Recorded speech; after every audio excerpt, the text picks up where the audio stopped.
서로의 온기가 또는 서로의 도움이 필요했던 게 아닌가. 무척 소중한 날을 만들어가는 채널 무소나 TV입니다. 부다페스트에 위치한 작고 오래된 레스토랑으로 몇 대의 차량이 미끄러져 들어오는데요. 그 일행 중 한 독일인 노신사가 있었는데 그는 자신의 80번째 생일을 기념하기 위해서 그의 아내와 함께 50년이 지난 옛 추억의 장소인 그 레스토랑을 찾아왔다고 합니다. 그의 이름은 한스. 독일의 성공한 사업가로 50년 전 레스토랑의 주인이었던 자보하고 잘 아는 사이라고 말을 합니다.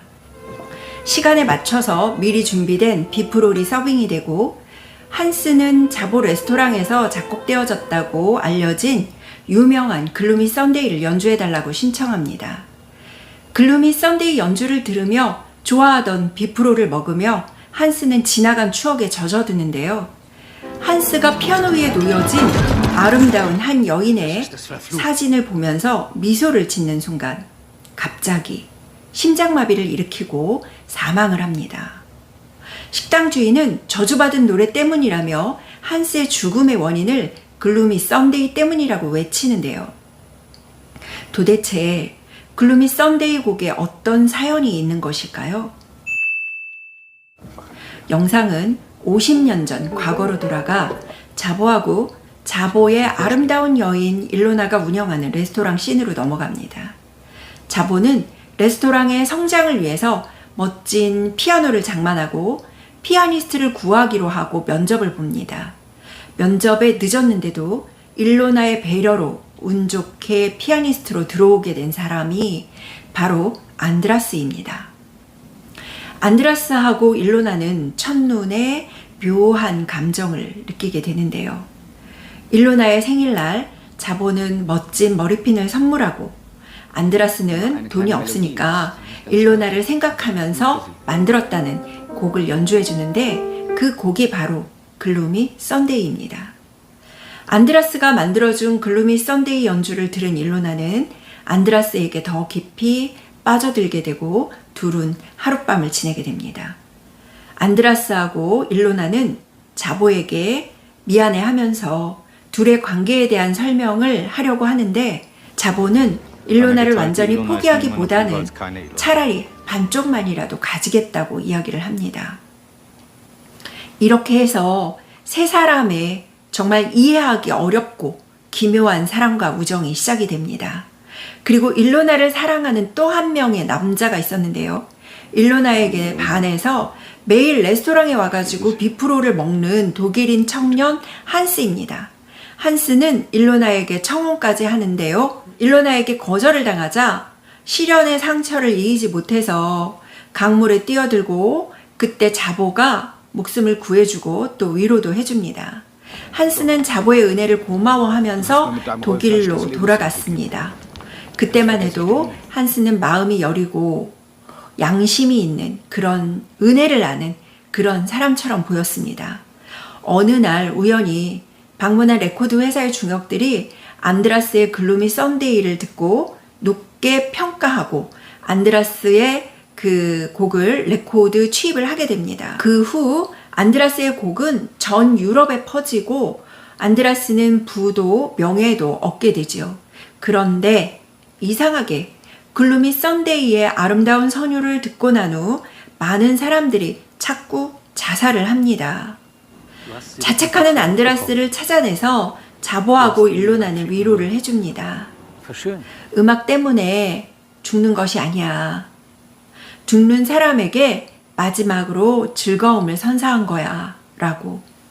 그리고 안드라스가 글루미 썬데이가 사람들에게 말하고 있는 메시지가 무엇인지를 알아내야 한다고 말을 합니다. 3년의 세월이 지나고 독일인 한스가 나치하의 유대인 학살 임무를 가지고 독일군 장교가 돼서 나타나고 긴장감이 감돌게 되죠. 어느 날 권력에 취해서 거만할 대로 거만해진 한스가 레스토랑에서 안드라스에게 글루미 썬데이 연주를 강압적으로 연주하도록 하는데요. 안드라스는 거부를 합니다. 상황이 좀 위험하게 돌아가고 있다고 생각한 일로나가 글루미 썬데이 노래를 부르면서 안드라스를 달래서 겨우 연주를 하도록 하죠. 이것에 안드라스는 자신의 존엄이 손상되었다고 느꼈고 한스의 총을 가지고 자살을 합니다. 한스는 한편으로는 유대인 학살을 주도하면서 다른 한편으로는 종전 후 자신의 안위를 보전하기 위해서 유명하거나 능력이 있는 유태인에게 돈을 받고 학살자 명단에서 빼주는 일도 하는데요. 그때 자보를 아주 철저하게 이용합니다. 그런데 한스는 자보를 이용만 하고 학살자 명단에 넣어버리고 그래서 자보는 수용소로 끌려가게 됩니다.